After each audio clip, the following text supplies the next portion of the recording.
The TV show lineup for 2025 could be an all-time great one.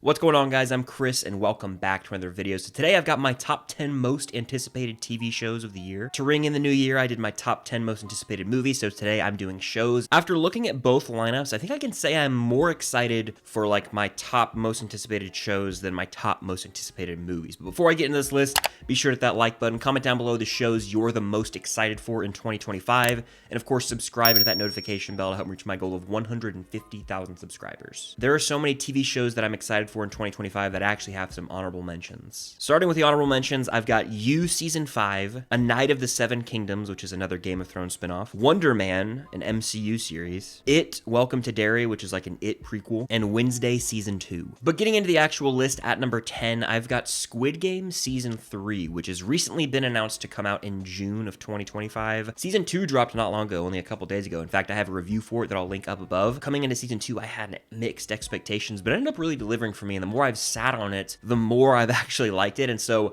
I'm ready to see where this thing ends. The end of Season 2 has a big cliffhanger. In fact, a lot of Season 2 you could argue is more setup than anything else, and so to get to see that payoff in this third season, I think will be really rewarding. I want to know how they're going to incorporate the games, because in my review I said we're kind of at the point in time where there's a full-on uprising essentially, and so it's almost like you have the first two Hunger Games where the games themselves are sort of the central conflict, but then you get into the Mockingjay films and it's all about this revolution. We might be headed in that direction in Squid Game Season 3, and so structurally, it could be the most unique of the bunch. Very curious to see where they're headed and how certain characters' fates end up, because there were some pretty big reveals at the end of that season, I'm not gonna lie. But coming in at number 9, I've got The Bear Season 4, which doesn't have like a set-in-stone release date yet, but they're saying it's probably gonna drop in the summer, just like the other seasons have. So even though The Bear Season 3 was a step down for me and by far the weakest of the 3 seasons, I still gotta say I'm excited to see where they're headed. They hit us with a to be continued at the end of Season 3, completely unwarranted in my opinion, because the season didn't really progress much. It was kind of just the definition of meandering. Nothing really happened, and I'm serious when I say that. Everything was moving in slow motion, and it just was a big drop-off in quality compared to Seasons 1 and 2. So I'm hoping Season 4 can get back on track, and I still have faith in the show. I mean, those first 2 seasons are some of my favorite seasons of TV maybe ever. Loved the hell out of them both. So hopefully they can get back on track here, pick back up, you know, with the momentum we had in Season 2. And this is essentially part 2 of Season 3. It's just its own season. I'm of the opinion that Season 3 and 4 should have just released all at once, because Season 3 still left me wanting so much more. So hopefully Season 4 can deliver. But at number 8 on my list, I've actually got Percy Jackson and the Olympians Season 2. This will be based off of Sea of Monsters. And the main reason this is on this list is because my girlfriend loves Percy Jackson. She makes content about it. You should go check it out. I'll link her channel up above. But seeing her talk about it, hearing about the excitement, definitely has to warrant it a spot on this list. I enjoyed that first season. I'm not an avid book reader by any means, but I did read The Lightning Thief growing up, so it had been well over a decade since I'd read that novel, and then I went and watched the show, and it just felt so fresh. To me, it felt like the beginning of something special for Disney Plus specifically. I compared it to, you know, the way the Sorcerer's Stone had world building, but also really had a sense of adventure, and I feel like that was the case with Percy Jackson. So hopefully that continues into Season 2. Things can get bigger, better. I'm here for it, and I'll be watching when it drops. I think that'll probably be near the end of the year, though. At number 7 on my list, I've got Gen V Season 2, which doesn't have a set-in-stone release date, but they're saying it's going to be sometime this year. They're done filming. The first season of Gen V, I did not watch when it initially came out. I was late to the party, but when I went and watched it leading up to The Boys Season 4, I was really surprised at how fresh this felt for the universe. It's still got the staples of The Boys, you know, that gratuitous violence, the language, and like the look of the show, right? But there's a new batch of characters. They're college-age students, and they're a lot more relatable in a sense. Like, I would say there are a lot more likable characters in Gen V than there are in The Boys. It was also fascinating to see how it connected to the overall universe, and I'm of the belief that this season, Gen V Season 2, will play a crucial role in how things play out in Season 5 of The Boys, which will be the final season. Like, all hope seems lost at the end of Season 4 of The Boys. Well, the characters from Gen V, like Marie Moreau, for example, might play a major hand in taking down Homelander. So Gen V, which was just originally this spin-off of The Boys, is going to end up having a real pivotal role, in my opinion. I think the two are going to kind of connect. It's almost like the end of The Boys Season 4 was Infinity War, and like Gen V is almost like Ant-Man coming in to save the day, in a way, right? In Endgame. And so I'm here for whatever they have cooked up. really do think Gen V Season 1 is on par with, if not better than, some seasons of The Boys, and so give it to me. I'm ready to see where we're headed in this next season, especially how it can tie in to that last season of The Boys. But at number 6 on my list, I've got Peacemaker Season 2. I'm due for a rewatch of Season 1 because I remember digging it on a week-to-week basis. John Cena crushes it in that lead role, but what I really remember loving about Peacemaker is how it took a character who was kind of an ass, a straight-up villain for the most part in the Suicide Squad, and it humanized him, gave him so much depth, and allowed us to see where he was coming from. Peacemaker became a likable character in a sense, but a very complex one still, and it's John Cena's best performance by far. It's also James Gunn crushing it in the director's chair. He has not missed when it comes to comic book movies or shows, as evidenced through the Guardians trilogy, the Suicide Squad, right now Creature Commandos. I mean, he's on a roll, and Peacemaker Season 2, I hope, continues that.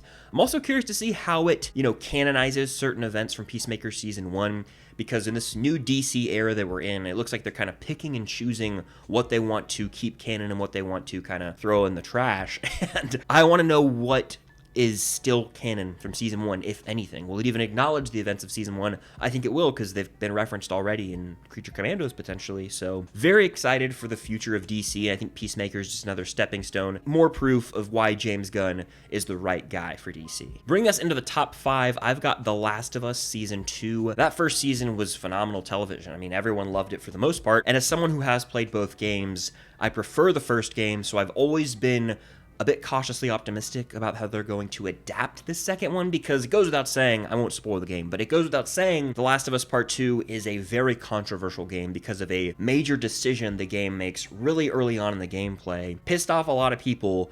I didn't know how to feel at first. I mean, anger definitely, but as the game progresses, you kind of can understand, and it's just a game that operates in that gray area of morality, and I think that, that show, the first season, masterfully handles those ideas of the moral battles, inner conflict. It's all there. Will Season 2 add depth to the character of Abby? That's the big question I have, because to me, the structure of The Last of Us Part 2, the game, was a bit long and drawn out, and it was almost too little too late when it came to allowing the audience to fully feel for a certain someone, if that makes sense. And so I think, from what I've heard, they're going to split The Last of Us Part 2, the game, into 2 seasons of television, and so there is so much room to play around with the structure of the show versus the structure of that game, and I really hope they spend a lot of time with almost the character of Abby having her own subplot, and certain scenes, flashbacks potentially, that happen later in the game can maybe happen earlier, so that we can almost feel the weight of that moment even more than we did when we played the game. But just based on the glimpses of marketing we've gotten for this,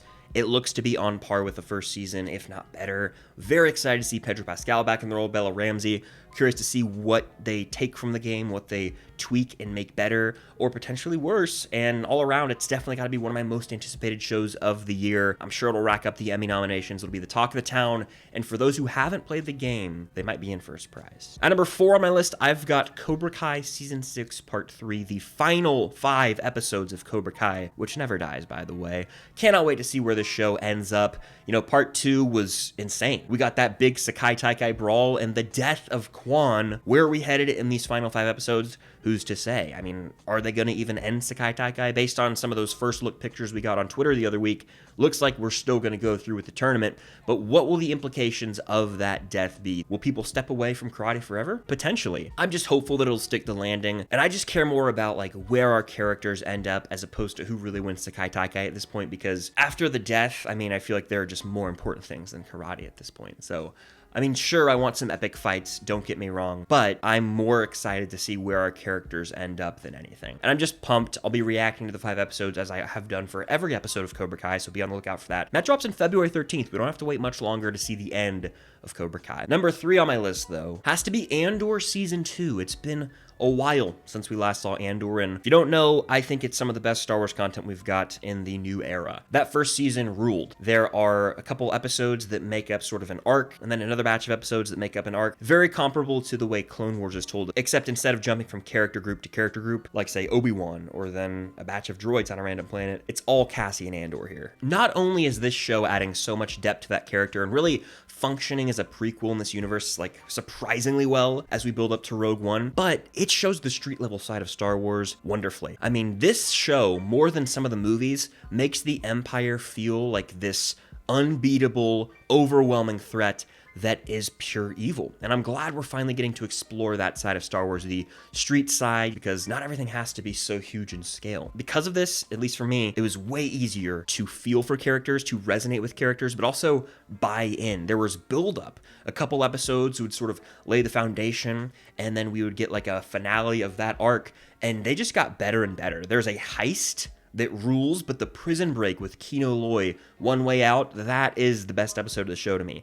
The season finale rocks as well. I mean, this show's ability to just have you fully bought into the rebellion and like on your feet chanting, getting hyped, fist pumping, it's awesome. And I know it's not conventional Star Wars with Jedi or Sith, but it's something different, and that works for the better with Andor. It doesn't feel like Star Wars. You go watch it, you're like, that's just great TV. It doesn't even feel like Star Wars, but it's set within this universe still. And that's what Star Wars needs, projects that stand out, that don't follow the conventional route, that don't feel burdened by the Skywalker saga. I have high expectations for that season. At number 2 on my list, I've got Daredevil Born Again. Daredevil finally making a return. Obviously, there were 3 seasons on Netflix back in the day, but we've seen this character already make appearances in She-Hulk and, of course, in Spider-Man No Way Home, and finally, this show's back. They were filming it, then they shut it down, scrapped everything, and went back to square one. This sounds like the right version of the show. It's essentially going to function as a continuation of that Netflix show. In my mind, this is just season 4 of that show, and the original gang is back. You got Karen and Foggy with Matt Murdock. Bernthal's Punisher's back. I think that's what I'm the most excited for. He's the man. He is the freaking man. I got to meet him at a few conventions now in Atlanta Comic-Con. I think it was this year or the year prior. We were talking to him about the show, and he was like, yeah, that original version was bad. I remember when I first met him there, I told him, you know, they were filming, this was summer 2023. I told him, I'm so excited to see you back in Daredevil Born Again. He's like, yeah, well, I hope you still feel that way when it comes out and you won't want to throw tomatoes in my face. And I was like, kind of a weird response. In retrospect, it makes sense, because not long after that is when they shut it down. Then we saw him again a year later in Atlanta, and he was talking about how he's really excited about the new vision of the show. So I'm pumped. To me, this is a show that's gonna probably change the narrative about Marvel on Disney Plus, which is good, but I also believe it's going to play a major role in the street level side of the MCU. Much like in Star Wars, I think the street level projects excel, and I think that's going to be the case here with Daredevil Born Again. Could this, you know, set up some potential street level bosses who could appear in like the next Spider-Man movie, for example? I'm down for it. I always love to see D'Onofrio's Kingpin and Charlie Cox's Matt Murdock trying to out-scheme one another, but what it seems like the case is going to be here is that Kingpin and Daredevil might have to work together to fight a greater threat. Fully sold on this show, comes out in March. We need an official trailer though. They haven't dropped one to the public, which bothers me. Very, very excited for this. That's why it's my runner-up. But at number 1, you guys already knew before you clicked on this video, it's gotta be Stranger Things Season 5. This is my favorite show of all time. One of my favorite things in the world is Stranger Things. And I've never been this excited for a season of television. I'd argue I've never been this excited for a movie. I need this in my veins now. Season 4 ended in July of 2022, so by the time this season comes out, we'll have waited about 3 to 3.5 years, and I think the wait will be well worth it. Obviously, there was no control over the strikes happening, which delayed production of this season by a lot, by almost 7-8 months, I want to say. So if not for the strikes, we would be getting this probably in a couple months, or now, honestly. But I mean, Stranger Things Season 5 is going to be the TV event of the year, and one of the, maybe the biggest TV event of our lives. I think it's going to match like the level of hype going into that final season of Game of Thrones. How is this show going to end? The Duffers have had tons of time to think about it. They've almost obsessed with sticking the landing based on what Sean Levy has said. I fully believe they are going to deliver a very satisfying conclusion, and what's crazy is these episodes are going to be an hour and a half to 2 hours for the most part, probably. So we're getting like 10 to 12 hours out of 8 episodes. I can't wait. It's my favorite show. I don't just sit here and BS you guys. Like, this is my favorite show. If I didn't like Stranger Things, I wouldn't sit here and talk about it. It means so much to me, and it's not just the show I'm excited for. I'm excited to have discussions with my friends, with family, with you guys. Like, this is going to be the thing that I look forward to all year, and I've been looking forward to it for years now. But like, this is like one of the things I think about every single day. You know, I need this. It is going to be bigger than just a season of TV. It's going to have this cultural impact, and I am here for it. I'm honestly like bittersweet about it because I'm savoring the buildup. Like, I'm so excited, but this is the last time we get to anticipate a new season of Stranger Things. And so it's going to be something else when we sit down and finally watch it. This is going to be special. And I've never been this excited for, I don't think, a piece of media maybe ever. So Stranger Things Season 5 is by far my most anticipated show or movie for the year, and it's gonna hurt watching that finale. It's gonna be really bittersweet, but again, I think it'll be well worth the wait and end on a satisfying note. But those are my top 10 most anticipated shows of the year. Let me know yours in the comments down below and hit that like button. Subscribe and hit that notification bell and stay tuned for more content coming very soon. But until next time, I'll see you guys later.